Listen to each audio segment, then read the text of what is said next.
അത്ര വലിയ സ്വപ്നം കണ്ടിട്ടാണ് ഞാൻ പഠിക്കാൻ പോയത്.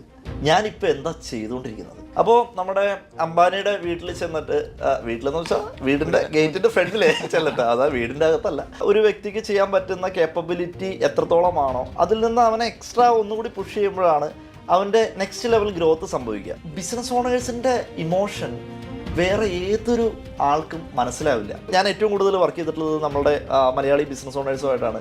അവർ ഡിസിഷൻ എടുക്കുന്നത് ഒരു ഡേറ്റ ഡ്രിവൺ അപ്രോച്ചിലല്ല, ട്രെയിനർ എന്ന് പറയുന്ന ഒരു ഐഡന്റിറ്റിയിലാണ് ജീവിച്ചുകൊണ്ടിരുന്നത്.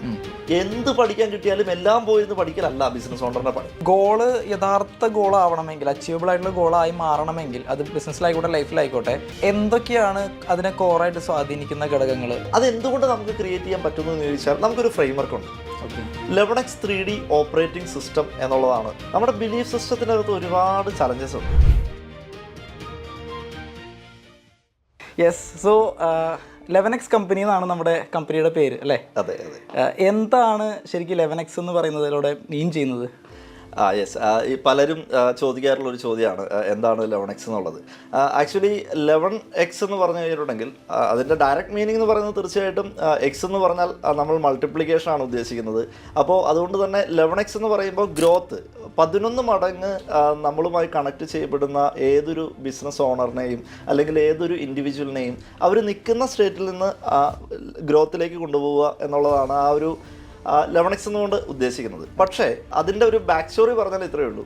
നമ്മളെപ്പോഴും പറയാറുള്ള കാര്യമാണ്, ഏതൊരു സ്ഥലത്ത് ചെന്ന് കഴിഞ്ഞാലും അല്ലെങ്കിൽ ഏതൊരു കാര്യത്തെക്കുറിച്ച് പറയുമ്പോഴും നമ്മളൊരു 10 ദിവസം കഴിയട്ടെ, അല്ലെങ്കിൽ നമ്മളൊരു ജിമ്മിൽ പോയി കഴിഞ്ഞിട്ടുണ്ടെങ്കിൽ ആദ്യം പറയും നമ്മളൊരു 10 പുഷപ്പ് എടുക്കണം അല്ലേ, ഇങ്ങനെയൊക്കെ നമ്മൾ പറയാറുണ്ട്. അപ്പോൾ ഈ 10 എന്ന് പറയുന്ന ഒരു റൗണ്ട് ഫിഗറിലേക്ക് നമ്മൾ കണക്ട് ചെയ്യപ്പെടുമ്പോൾ എപ്പോഴും റിസൾട്ട് എന്ന് പറയുന്നത് നമുക്ക് ചെയ്യാൻ പറ്റുന്നത് കഴിഞ്ഞതിന് ശേഷം ഒരു +1 കൂടി ആഡ് ചെയ്യുമ്പോഴാണ്.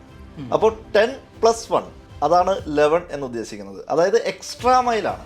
ഇപ്പോൾ നമുക്ക് ചെയ്യാൻ പറ്റുന്നതിൻ്റെ മാക്സിമം, ഒരാളുടെ മാക്സിമം കപ്പാസിറ്റി 10 പുഷപ്പ് ആണെങ്കിൽ അവിടുന്ന് ആ ഒരു +1 കൂടി ഇടുമ്പോഴാണ് അദ്ദേഹത്തിൻ്റെ ഒരു മസിൽ ഗ്രോത്ത് അല്ലെങ്കിൽ ആ ഫിറ്റ്നസ് ലെവല് അടുത്ത ലെവലിലേക്ക് പോകുന്നുണ്ടാവുക.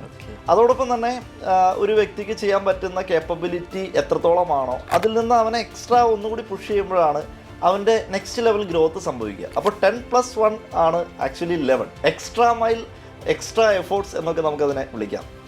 ഓക്കെ. സോ അരുൺ സാറിൻ്റെ ഇപ്പോൾ എക്സ്പീരിയൻസ് എന്ന് പറയുന്നത് തീർച്ചയായിട്ടും ഈ 10ന് ഒരു എക്സ്ട്രാ മൈൽ പോകുക എന്ന് പറയുന്ന ഒരു കാര്യത്തിലേക്ക് ലീഡ് ചെയ്യപ്പെട്ട് ഇങ്ങനെ പോയിക്കൊണ്ടിരിക്കുകയാണ്. സോ എവിടെ നിന്നാണ് ശരിക്കും ഈ ഒരു ജേണിയുടെ തുടക്കം? ഓക്കെ, അജയ് ചോദിക്കുന്നത് എൻ്റെ ഈ ഒരു കോച്ചിങ്ങിലേക്ക് വരുന്ന ജേണി എന്താണെന്നുള്ളതാണ്. തീർച്ചയായിട്ടും. യെസ്, ശരിക്കും നോർമലി ഒരു മിഡിൽ ക്ലാസ് ഫാമിലിയിൽ നിന്ന് നമ്മളിങ്ങനെ വരുമ്പോൾ ഈ സ്വപ്നങ്ങൾ കാണുക എന്ന് പറയുന്ന വലിയൊരു കാര്യം എല്ലാ ആളുകൾക്കും ഉണ്ടാകുന്നത് പോലെ തന്നെ എനിക്കും ഉണ്ടായിരുന്നു. അപ്പോൾ സ്കൂളിൽ നമ്മൾ പഠിക്കുന്നു, പ്രത്യേകിച്ച് +1 +2 ഒക്കെ പഠിച്ചുകൊണ്ടിരിക്കുന്ന സമയത്താണ് എനിക്ക് റിയലായിട്ട് ആ ഒരു സ്വപ്നത്തെക്കുറിച്ച് ഭയങ്കരമായിട്ടുള്ള ഒരു സ്വപ്ന ലോകത്ത് ജീവിച്ചിരുന്ന ഒരു മനുഷ്യൻ എന്ന് വേണമെങ്കിൽ നമുക്ക് പറയാൻ പറ്റും. അതിൽ പല മാഗസീൻ, ഇപ്പോൾ ബിസിനസ് മാഗസീനൊക്കെ എന്നെ ഒരുപാട് ഇൻഫ്ലുവൻസ് ചെയ്തിട്ടുണ്ട്. അതിലേറ്റവും എടുത്തു പറയേണ്ട ഒരു മാഗസീൻ എന്ന് പറയുന്നത് ധനം മാഗസീനാണ്. അപ്പോൾ ധനത്തിൽ ക്രിസ് ഗോപാലകൃഷ്ണനും നാരായണമൂർത്തിയും ഹസീം ഹാഷിം പ്രേംജിയും ഒക്കെ പോലുള്ള വളരെ സക്സസ്ഫുൾ ആയിട്ടുള്ള IT കമ്പനി ഓണേഴ്സ് എന്നെ ഇൻഫ്ലുവൻസ് ചെയ്തിട്ടുണ്ട്. അപ്പോൾ ഞാനും കരുതി ഇങ്ങനൊരു IT സ്ഥാപനം സ്റ്റാർട്ട് ചെയ്യണം. പ്രത്യേകിച്ച് ആ സമയത്ത് ബിൽഗേറ്റ്സ് ലോകത്തിലെ നമ്പർ 1 കോടീശ്വരനായിട്ട് ഉണ്ടായിരുന്ന സമയമാണ്. അപ്പോൾ ബിൽഗേറ്റ്സിൻ്റെ ഒരു മൈക്രോസോഫ്റ്റ് എന്ന് പറയുന്ന ഓപ്പറേറ്റിംഗ് സിസ്റ്റം, അങ്ങനെ ഒരു ഓപ്പറേറ്റിംഗ് സിസ്റ്റം നമ്മളുടെ ഇന്ത്യയിൽ നിന്ന്, കേരളത്തിൽ നിന്ന് അരുൺ വിക്രം അതിൻ്റെ മുകളിൽ ഒരു ഓപ്പറേറ്റിംഗ് സിസ്റ്റം ബിൽഡ് ചെയ്താൽ തീരാവുന്ന കഥയാണല്ലോ എന്ന് നമുക്ക് ഒരു ലോകത്തിലൊരു കോടീശ്വരനെ സമ്മാനിക്കാമോ എന്നൊക്കെ ഞാൻ അന്ന് കരുതിയിരുന്നു. അപ്പോൾ മണ്ടത്തരമാണ് ഉറപ്പായിട്ടും അന്നത്തെ ലെവലിൽ ചിന്തിക്കുന്ന സമയത്ത്. പക്ഷേ ആ ഒരു സ്പാർക്കിൽ നിന്ന് തുടങ്ങിയൊരു ജേണിയാണ് യഥാർത്ഥത്തിൽ ഇന്നിപ്പോൾ അജയുടെ ഫ്രണ്ടിൽ ഇങ്ങനെ സംസാരിച്ചുകൊണ്ടിരിക്കാൻ കാരണം.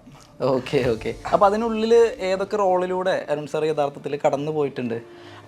ഇപ്പോൾ ഈ ഞാൻ ട്രെയിനിങ്ങിലേക്ക്, കോച്ചിങ്ങിലേക്ക്, കൺസൾട്ടിങ്ങിലേക്കൊന്നും വരണം എന്ന് ആ സമയത്ത് പ്ലാൻ ചെയ്തിട്ടുണ്ടായിരുന്നില്ല. പക്ഷേ പല ട്രെയിനിങ് പ്രോഗ്രാംസുകളൊക്കെ അറ്റൻഡ് ചെയ്യാനായിട്ടുള്ള ഒരു അവസരം എനിക്ക് ലഭിച്ചിട്ടുണ്ട്. നമുക്കറിയാം കേരളത്തിലെ ഏറ്റവും ഫേമസ് ആയിട്ടുള്ള മിസ്റ്റർ മധു ഭാസ്കർ, മധു സാറിൻ്റെ പ്രോഗ്രാമൊക്കെ 15 വയസ്സിൽ അറ്റൻഡ് ചെയ്യാനായിട്ടുള്ള ഭാഗ്യം ലഭിച്ചു. അതോടൊപ്പം തന്നെ എനിക്ക് വളരെ ഡീപ്പായിട്ട് അസോസിയേറ്റ് ചെയ്ത് വർക്ക് ചെയ്യാൻ സാധിച്ചിട്ടുള്ള ടൈഗർ സന്തോഷ് നായർ എന്ന് പറയുന്ന smart training and consultancy Bombay base ചെയ്തിട്ടുള്ള ഒരു കമ്പനിയിൽ എനിക്ക് വർക്ക് ചെയ്യാൻ സാധിച്ചിട്ടുണ്ട്. അപ്പോൾ അദ്ദേഹത്തിൻ്റെ സ്റ്റോറിയൊക്കെ ഈ 15-ാം വയസ്സിൽ മണ്ണൂർ എന്ന് പറയുന്ന സ്ഥലമുണ്ട് ഞങ്ങളുടെ വീടിൻ്റെ അടുത്ത്. അവിടെ പൊതുജനമിത്രം വായനാശാലയുണ്ട്.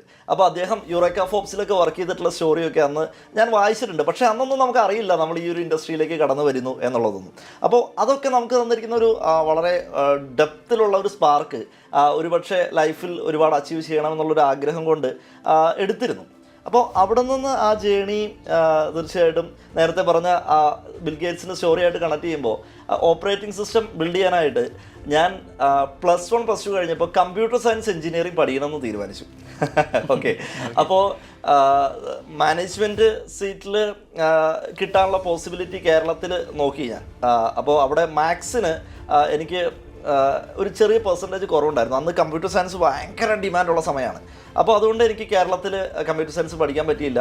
പിന്നെ വീട്ടുകാരൊക്കെ ആയിട്ട് ഫൈറ്റ് ചെയ്ത് എഡ്യൂക്കേഷൻ ലോണൊക്കെ എടുത്ത് തമിഴ്നാട്ടിൽ അണ്ണാ യൂണിവേഴ്സിറ്റിയിൽ എനിക്ക് ഒരു സീറ്റ് കിട്ടി. അങ്ങനെ ഞാൻ നേരെ തമിഴ്നാട്ടിലേക്ക് പോയി.